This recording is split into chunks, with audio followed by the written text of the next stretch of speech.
গোটা স্টুডিও ফাঁকা, আর রাজ কাপুর একা। কোলের ওপর বসে রয়েছেন কারা, আর কি অবস্থায় বসে রয়েছেন তারা?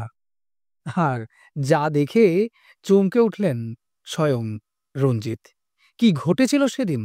কোলের উপরে ওই অবস্থায় কারা বসেছিলেন? এই সংক্রান্ত নানান অজানা তথ্যাদি নিয়েই রয়েছে আজকের বিশেষ প্রতিবেদন।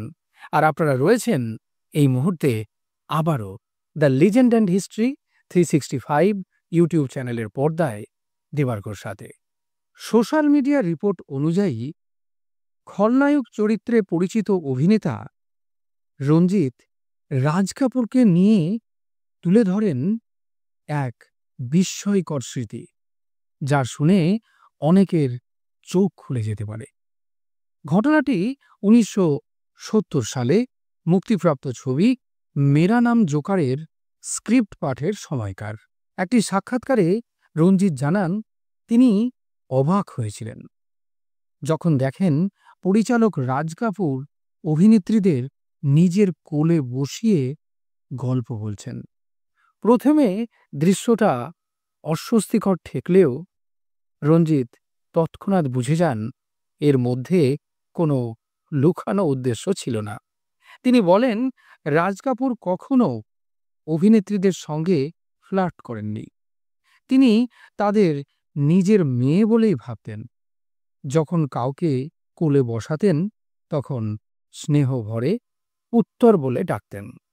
সেই ভালোবাসার আন্তরিকতা আজও রঞ্জিতকে নাড়া দেয়। একই আলাপচারিতায় রঞ্জিত স্মরণ করেন RK স্টুডিওতে তার রাজ কাপুরের সঙ্গে প্রথম সাক্ষাৎ।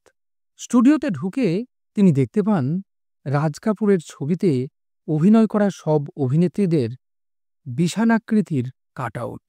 সেই মুহূর্তে তিনি অনুভব করেন এই মানুষটি শুধু বড় মাপের নির্মাতা নন, বরং স্বভাবতই রুচিশীল এবং ক্যারিসম্যাটিক। রঞ্জিতের ভাষায় তিনি অত্যন্ত সুদর্শন ছিলেন। গায়ের রং ছিল ফর্সা, গাল দুটো লাল টুকটুকে, চোখে ছিল এক বিশাল দীপ্তি। তার ব্যক্তিত্বই আলাদা ছিল। অবশ্য মেরা নাম জোকার ছবির ভাগ্য তেমন সুখকর হয়নি। আজও এটি ভারতের অন্যতম দীর্ঘতম ছবি হিসেবে পরিচিত, কিন্তু মুক্তির পর বক্স অফিসে মুখ থুবড়ে পড়ে।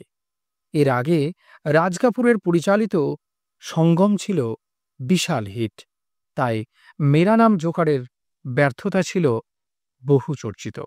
তবে ছবির মান, রাজ কাপুরের অভিনয় এবং নির্মাণ ভঙ্গি আজও অনেক সিনেপ্রেমীদের কাছে অনন্য উদাহরণ হয়ে রয়ে গিয়েছে। তো বন্ধুরা, এই ছিল রঞ্জিতের চোখে রাজ কাপুর সম্পর্কিত একটি অজানা তথ্য। তো বন্ধুরা, আপনাদের এই তথ্যবহুল ভিডিওটি ঠিক কেমন লাগলো অবশ্যই কমেন্ট বক্সে কমেন্ট করে জানাতে ভুল করবেন না।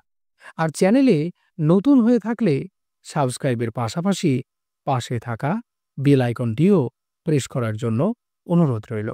নমস্কার।